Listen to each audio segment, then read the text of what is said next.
In the end, on the balance of everything that we have seen, including the fact that Liverpool significantly were down to 10 men, will they be pleased? Will that man be pleased with a point, Danny?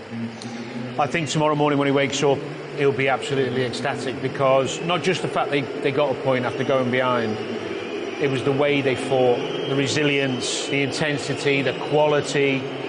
Forget the title race, forget the points. That was spirit, character, quality.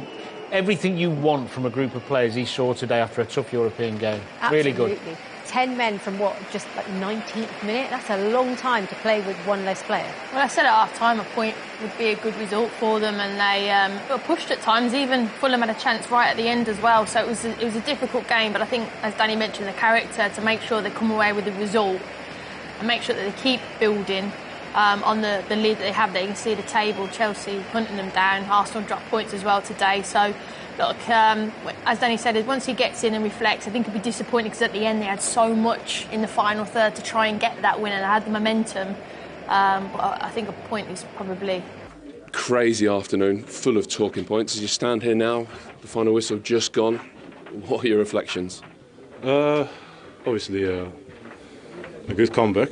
That's very positive. I think obviously it's disappointing, obviously, to come with 10 men. But the fight we showed, we kept going. We kept trying. We kept trying to find the free man in order to create chances, and could have been more. But eventually, we take the point and we move on. So the early part of that match, 1-0 down to 10 men. What are you thinking? Stay calm. Obviously, it sounds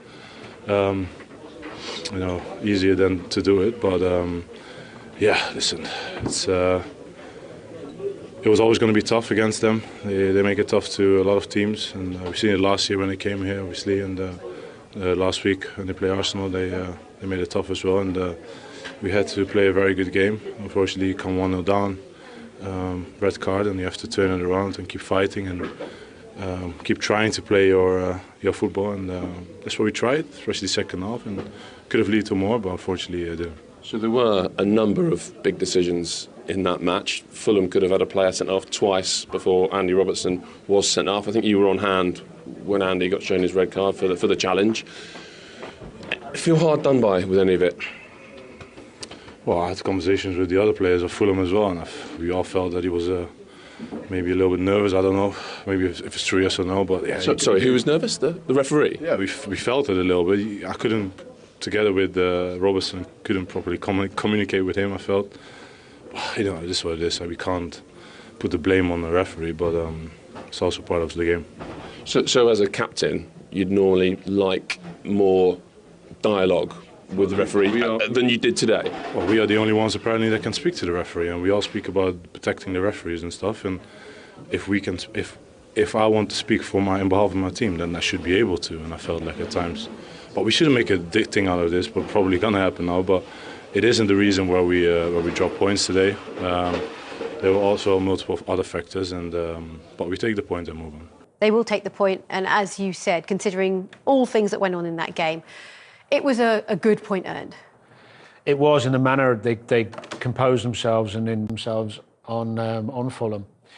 Great energy, great fitness, great determination and belief in what they're doing to just stay calm and overcome the adversity today. Lots to take from it from a positive point. Doesn't always go your way in the Premier League. We saw that today, but they get the point, they move on. Yeah, I know. They were trailing at half-time, weren't they? And we were talking about what the plan would be for the second half with the 10 men, and it was Dijk Gakpo that got on the score sheet for them. Yeah, I think it was probably the only thing maybe that Robertson had done wrong in the game is not get tight to Mo Salah and give him the time and space to do that. Any player with this time and space is going to produce magics and moments and quality. There's a big distance, you've got to get out to him. You've got an extra player, there's no one behind you, get tight, stop the cross. And then there's obviously an overload round the back stick, and look, Gakpo, brilliant diving header, he isn't going to miss from there. You see it from this angle now, nice tidy finish, but you can't give Mo Salah that time. We've already seen what he can do throughout the season, and season's gone before. If you give him that space, he will put that on a sixpence for Gakpo, which he did. What an assist from Mo Salah, his 100th for Liverpool in all competitions. That was some ball. It doesn't surprise us, though, does it? It doesn't. I mean, if you give him time and space, whether it's the outside of his foot, whether it's curling and the in-swingers, he does it week in, week out. He's just so consistent with his end product. Nothing goes wrong for him at the moment, and long may it continue. Should the keeper have done any better there to save that goal? What, that one? Yeah. Nah. No? The only thing I think from there is he stopped the cross. But it's only the one time that he didn't get out. Every other time Robinson's straight out and he's so aggressive to get tight to the ball. It was the one time he didn't. And it's hurt them. And it came at the right time, didn't it? Quite early on in the second half as well. They really needed to start the second half fast. Well, you could tell they were aware of that, and the fans went up, the players' confidence and energy went up, and then all of a sudden Fulham were on the back foot. OK, well, I'm delighted to say we're going to head straight back to Anfield now and speak to that goal scorer, Dijk Gakpo. Cody, it's a pleasure to have you with us. Thank you for joining us on Matchday Live. First of all, talk us through that, because we were exhausted watching it.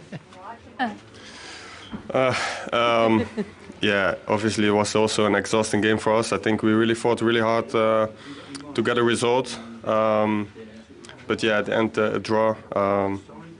Yeah, not happy with the draw, but I think yeah, we fought really hard and very proud of the guys, yes. Cody, can I ask you about the fitness levels the team have shown and the intensity after a tough game midweek in Europe? I think that was one of the most impressive things for me, how intense the performance was in the second half. Everybody looked so fit and sharp. Yeah, I think we are very fit. Obviously, the crowd helps us a lot, especially at home. But yeah, we train hard to be ready for such moments. Hopefully, they don't come that often. But yeah, we are fit enough. Cody, we're going to show you a goal now. Can you talk us through it and what was the process leading to it, and then your brilliant finish? Here it is now, just coming into your screen. So, yeah, Lucho on the ball. I think, yeah, Mo. I always know Mo when he's there. He can give the ball like this. The ball went over Lucho, and I just, yeah, tried to head it in. Great ball, good finish. Yeah, good Cody, goal. sorry. I think, sorry. I was going to ask you at half-time, what did the manager say? Was it more about the energy, or was there a tactical shift as well? Yeah, a small tactical shift when we had the ball and when we didn't have the ball, but mostly about just the intensity, try to get the crowd behind us like they always do and go for the goal. And yeah, it happened. And yeah, we did a good job, I think, to put that much energy in the game, and the crowd helped us a lot for that. Cody, at the end, even though obviously you were down to 10 players very early on and you said it was exhausting, you had so much momentum before the end. Was you a little bit disappointed that you couldn't go on and get the winner in the end?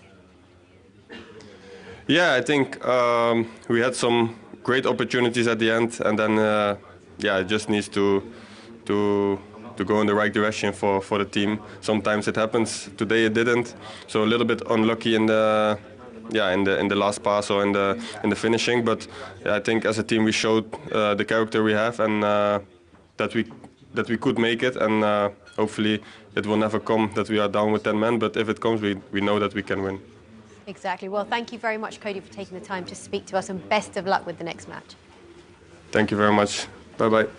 Bye. Wow, he just summed it up really well there, didn't he? Just how difficult that was. And what I really liked is actually he was really disappointed that they couldn't go on and win it. And that's the mentality they have. He's got a wonderful mentality individually as a player to keep going. And even at times he's been criticised in the past, his work ethic is always the same, wherever he's asked to play. And he epitomised that Liverpool performance. He gets in on the back post, he gets a goal, he presses, he does his work. He had to tweak his position second half, which we noticed, we talked about half-time.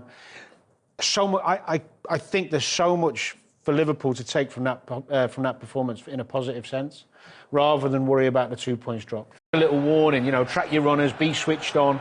Wilson again involved, who's been terrific. And you can see the amount of white shirts getting forward, nice and confident. That's based on the season they've had already. This is a brilliant finish.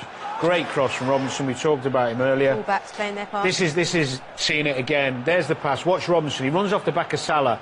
Now, if Salah's not going to track him, I think Gravenberch's got to go over and help Trent. Trent's got 2v1 against him. Gravenberch stays in his position, maybe thinking Iwobi's going to come on, so it leaves Trent in a bit of a quandary. Robertson gets in, as we've shown earlier, he can produce, but still he's got a bit to do there, Pereira, and that is a hell of a good technique to get there. so stretched out and still have the control to get it on target. A little bit of fortune going in off Robertson, but probably deserved the goal from the start they made, and really surprised by Liverpool's lack of intensity, really, at the start of the game. Only the 4th goal they've conceded at Anfield this Premier League season, 5 in all competitions. And then things went from bad to worse because of the Robertson sending off, which I don't think we can debate. No, we can't debate. Thought there was a check for offside, but he was onside Wilson. It's a poor touch from Robinson. It's gone with his left foot and it's not the right one. He's obviously took him out, and there's no question for me it was a straight red. The referee made the right decision there. There's contact there on his left shin. There's no question about that. It was a goal scoring opportunity, so the referee in the end made the right decision, and there's the offside that was ruled onside, which is the correct decision, and Andy Robertson went off early, and obviously now Liverpool massively up against it. This is the ones Diop, yeah, early on. I don't think, Karen and I agree, this isn't a red card.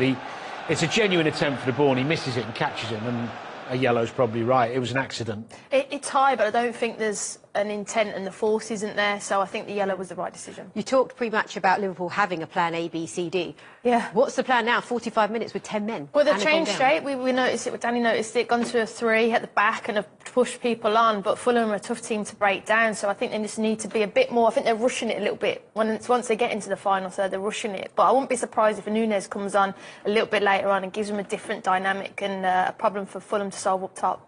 OK, to Molineux we go next, where Wolves are up against it.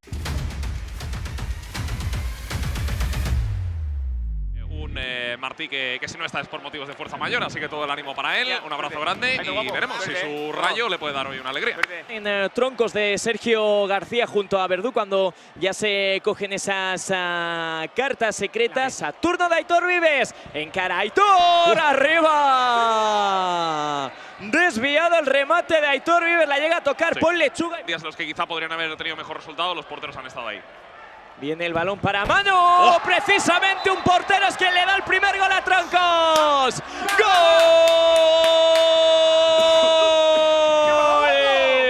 En la frontal del área decide combinar sobre la figura de Paul Lechuga. Vértice del área, probará con el regate. No, la cambia entera. ¡Qué balón de Lechuga para Alegre! ¡Para adentro! ¡Gol!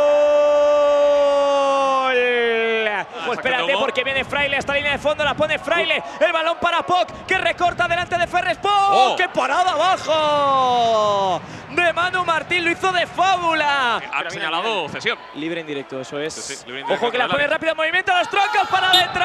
Sergio, ¡gol!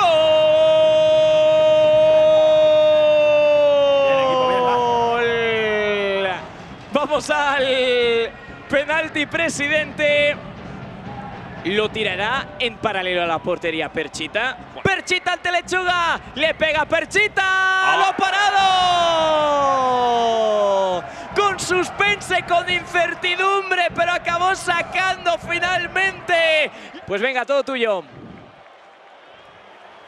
Ahí está, algo bajito, Capo. Verdú. Contacto con la pelota en el carril central, abre precisamente para Vives. El centro acaba siendo portería, porque evitaron que el pase de la muerte pudiese llegar. Pero si eres de Barcelona y quieres vivir la emoción de la última jornada en el Cupra Arena de tanto la Kings League Infojobs como de la Queens League, puedes entrar también en el centro y el remate. Ahora te lo cuento porque es un golazo. ¡Gol!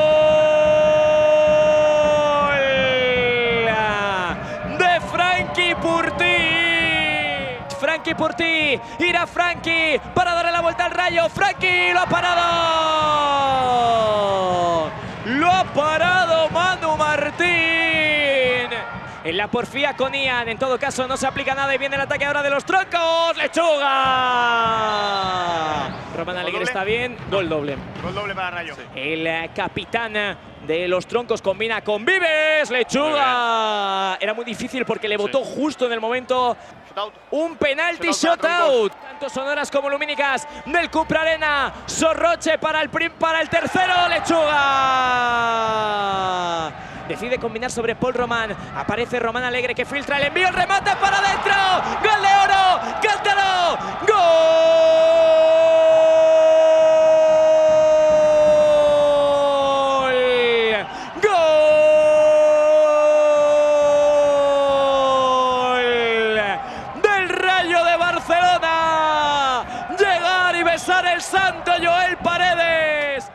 por ti, Prime MVP, por fin ha llegado esa victoria tan esperada para el Rayo. Sí, ha costado mucho. La verdad que aquí ganar cuesta muchísimo y hay que valorarlo mucho. Y como ha dicho el míster, al final hoy era un partido amistoso que encarábamos como preparación para el partido donde nos jugamos la vida, que es el partido de play-out del Mundial. Y esperemos que esto nos sirva para encarar una buena dinámica y encarar ese partido de la mejor manera posible. Hoy no ha podido estar el Presi, no sé si nos estará viendo desde casa y no sé si le quieres decir algo. Yo creo que sí nos estará viendo.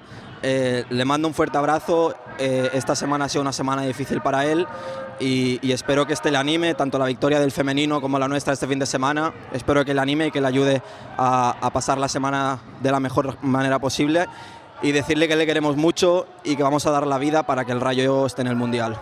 Ojalá que así sea. Enhorabuena. Gracias.